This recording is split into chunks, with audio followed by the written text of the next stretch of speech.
तुम्हाला English grammar अवघड वाटतो का? इंग्लिश ग्रामरमधील सूत्र आणि नियम तुमचे पाठांतर होत नाहीत का? किंवा काही कालांतराने तुम्ही सूत्र आणि नियम विसरता का? असं असेल तर हा व्हिडिओ तुमच्यासाठी खास आहे, कारण आपण या व्हिडिओमध्ये इंग्लिश ग्रामर कुठल्याही प्रकारचा सूत्र किंवा नियम पाठांतर न करता फक्त आणि फक्त ट्रिकने शिकणार आहेत. तर आजचा जो टॉपिक आपण अभ्यासणार आहोत तो आहे ॲड क्वेश्चन टॅग, जो बहुतेक शाळांमधील परीक्षांमध्ये पण विचारला जातोय किंवा स्पर्धा परीक्षांमध्ये पण हा टॉपिक विचारला जातो. पण या टॉपिकचा अभ्यास करताना आपण कोणत्याही प्रकारची सूत्र किंवा नियम पाठ करणार नाहीत, फक्त ट्रिकच्या सहाय्याने हा टॉपिक आहे त्याचा अभ्यास करणार आहेत, जेणेकरून हा टॉपिक तुम्ही कधीही विसरणार नाही. ॲड क्वेश्चन टॅग शिकत असताना आपल्याला काही बेसिकची गरज आहे. तर तो बेसिक बघा, टू बीची रूपं तुम्हाला माहीत पाहिजेत. टू बीची रूपं तर मला वाटते जनरली बहुतेक सगळ्या मुलांना टू बीची रूपं येत असावीत.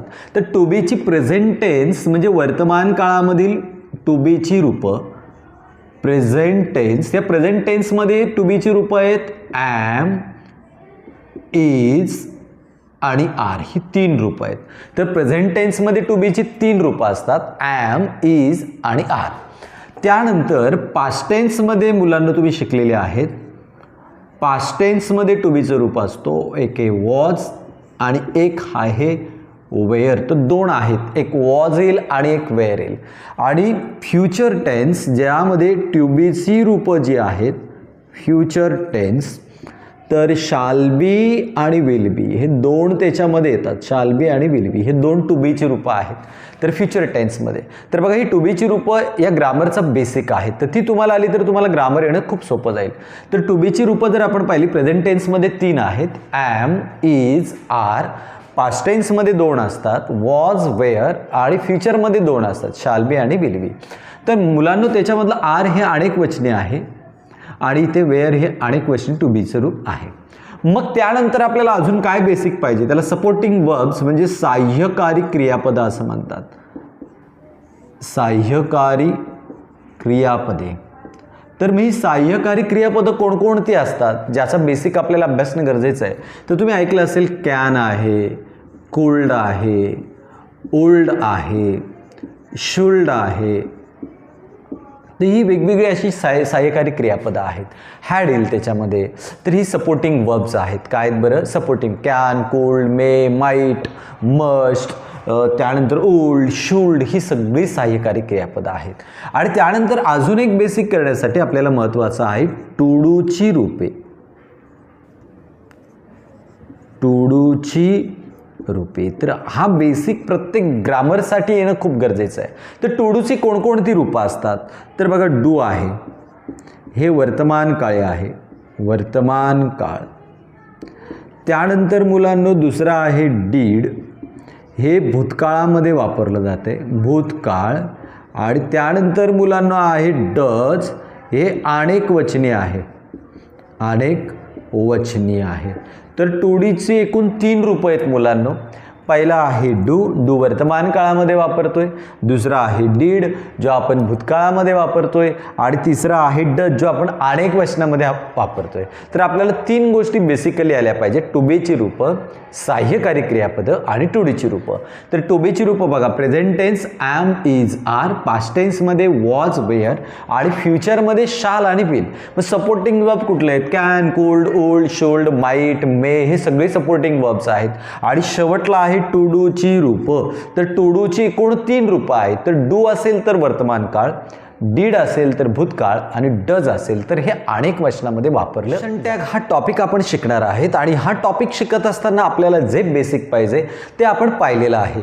तर टू बीची रूपं पाहिजे, टू डूची रूपं माहीत पाहिजेत आणि टू डूचं साह्य, डू, डीड आणि डज हे आपल्याला माहीत पाहिजे. मग ॲड क्वेश्चन टॅग करत असताना आपल्याला कोणत्या गोष्टी लक्षात ठेवल्या पाहिजेत जेणेकरून ॲड क्वेश्चन टॅगचं वाक्य सोडत असताना आपलं चुकणार नाही. तर बघा, याच्यामध्ये पहिल्यांदा मुलांनो, जर ॲम असेल तर क्वेश्चन टॅग आरंट लिहायला लागेल. जर विल असेल तर त्याचा क्वेश्चन टॅग ओंट येतोय. आणि जर लेटचं वाक्य असेल तर त्याचा क्वेश्चन टॅग येतो शाल वी. आणि जर आज्ञार्थी वाक्य असेल, इम्पेरेटिव्ह सेंटेन्स जर असेल तर त्याचा क्वेश्चन टॅग येतो विल यू. आज्ञार्थी वाक्य म्हणजे ज्या वाक्याची सुरुवात ही क्रियापदाने असते ते आपण पाहणार आहेत.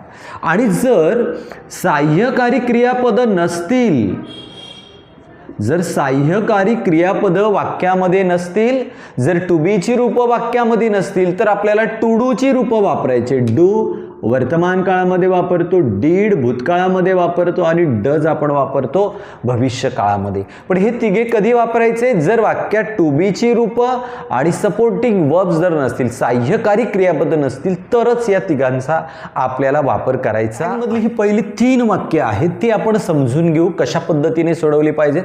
तर क्वेश्चन टॅग सॉल्व करत असताना मुलांनो दिलेलं वाक्य जसंच्या तसं सगळंच्या सगळं लिहून घ्या. I will fall today. तर जे वाक्य आपल्याला दिलेलं असेल ते तुम्हाला जसंच्या तसं लिहायचंय. त्यानंतर तुम्हाला स्वल्पविराम द्यायचे, कॉमा द्या. मग आता मुलांना आपलं पहिलं काम आहे वाक्यामध्ये टू बीचं रूप आहे का? तर मुलांना इथं काय आलंय बरं? विल. आणि आपण पाहिलं होतं विलचा क्वेश्चन टॅग काय येतो बरं? ओंट. म्हणून तो तुम्हाला लिहायला लागेल आपण, ओंट. वाक्य जर होकारार्थी असेल तर आपल्याला नकारार्थी करायचे. या वाक्यामध्ये नॉट दिसत नाही म्हणून विलचा जो क्वेश्चन टॅग आहे विल ऐवजी आपल्याला काय लिहायला लागतो बरं? ओंट, जे आपण आधी पाहिलंय. आणि त्यानंतर पहिला शब्द लिहायचा. पहिला शब्द म्हणजे करता लिहायचा. काय बरं? आय. आणि सगळ्यात शेवटी पाठीमागे प्रश्नचिन्ह देणं खूप गरजेचं आहे. मग याचं उत्तर काय येईल? I will fall today, comma won't I, हा त्याचा क्वेश्चन टॅग असेल. दुसरा बघा, आय ॲम अ टीचर. तर ते दिलेलं वाक्य आपल्याला जसं आहे तसं लिहायला लागेल. I am a teacher. तर ते दिलेलं वाक्य जसंच्या तसं लिहून घ्या. त्यानंतर स्वल्पविराम म्हणजे कॉमा द्या. आणि मुलांना इथं टू बीचं रूप काय आलंय बरं? ॲम. मग आपण शिकलोय वाक्यामध्ये कुठेही नॉट नाही, म्हणजे आपल्याला वाक्य नकार करायला लागेल क्वेश्चन टॅगमध्ये. तर ॲमचा क्वेश्चन टॅग काय येतो तुम्हाला माहिती आहे? आरंट. काय येतो बरं? आरंट, म्हणजे नकार केला आपण. आणि पहिला शब्द काय बरं? करता काय बरं? आय. आणि शेवटला काय द्याल? प्रश्नचिन्ह. So I am a teacher, aren't I. Mohan is my friend. Mohan is my friend. दिलेलं वाक्य जसं या तसं लिहायचं. त्यानंतर आपल्याला द्यायचे कॉमा, म्हणून आपण कॉमा दिला. आणि मुलांना इथं टू बीचं रूप काय आले बरं? इज, म्हणून इज लिहून घ्या. मग वाक्य होकारार्थी आहे की नकारार्थी? या वाक्यामध्ये नकार कुठेच नाही म्हणून एन टी लावा, इजंट. आणि पहिला शब्द जो आहे तो आहे मोहन. मग मोहन हे मुलाचं नाव आहे की मुलीचं नाव आहे? जर मुलाचं नाव असेल तर ही वापरतात आणि मुलीचं नाव असेल तर आपण शी वापरतो. मोहन हे मुलाचं नाव आहे म्हणून करता म्हणून आपण वापरू ही. तर याचं उत्तर येईल Mohan is my friend, isn't he. तर अशा पद्धतीने क्वेश्चन टॅग आहे, तो सोपा आहे आणि आपल्याला या पद्धतीने हे वाक्य जे आहेत ते सोडवणार. 3 वाक्य आहेत ती आपण सोडवतोय. पहिलं वाक्य बघा, चौथं काय दिलंय मुलांनो? People are working very hard. मग आपल्याला दिलेलं वाक्य जसं आहे तसं लिहायचे. पीपल आर वर्किंग व्हेरी, त्यानंतर आपण वापरू हार्ड आणि आपल्याला द्यायचे कॉमा. मग आता इथे टू बीचं रूप कुठलं आलंय बरं? आर. मग वाक्यामध्ये नकार आहे का? तर वाक्यामध्ये कुठेही नकार नाही म्हणून आपल्याला नकारार्थी करायला लागेल म्हणून आर लिहा आणि त्याला एन टी लावा, आरंट. पण पीपल हे अनेक लोक आहेत आणि अनेक असेल तर करता म्हणून आपण काय वापरतो? जास्त आहेत म्हणून दे. तर याचं उत्तर येईल aren't they. People are working very hard, comma द्या आणि उत्तर येईल आरंट दे. त्यानंतर नेक्स्ट बघा, Priya was going to school.